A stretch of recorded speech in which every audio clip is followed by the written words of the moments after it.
তো যুবসাথীর form fill up করা সবার কমপ্লিট। এবার শুধু একটাই অপেক্ষা, 1st এপ্রিলে কি সবার টাকা ঢুকবে? কি ঢুকবে না?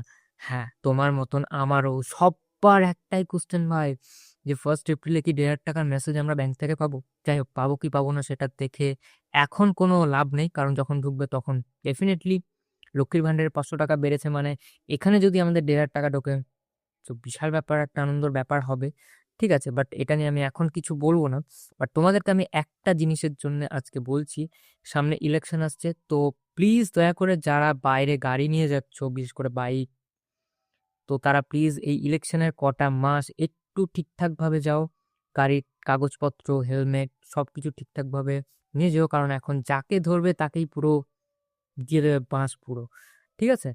তো আর হ্যাঁ, আমি জানি তোমার কাছে যদি ঠিকঠাকভাবে কাগজপত্রও থাকে, তোমার কাছে হেলমেটও আছে, সবকিছু আছে। কিন্তু তাও এই ওয়েস্ট বেঙ্গলের ছ্যাচরা পুলিশ কিছু এমন অবস্থা, তুমি যদি জিন্সের প্যান্ট একটু ফাটা পরেও বেরো, তাও তোমাকে কেস দেবে। বলবে, "এই যে তোর জিন্সের প্যান্ট ফাটা, এইটাতে গন্ডগোল আছে, দে ৳১০,০০০, দে ৳১০,০০০ ফাইন।" আমি জানি তুমি কিচ্ছু করোনি, তুমি সেফ আছো, ঠিকঠাক কাগজপত্র, ঠিক হেলমেট পরে গেছো। বাট তাও তোমার কাছ থেকে এই ওয়েস্ট বেঙ্গলের কিছু মারখা মারা পুলিশ আছে যারা তোমাদের কাছ থেকে টাকা তুলবেই। এদের রক্তে আছে, টাকা নিতেই হবে, সে যেকোনো বাহানাতেই হোক না কেন।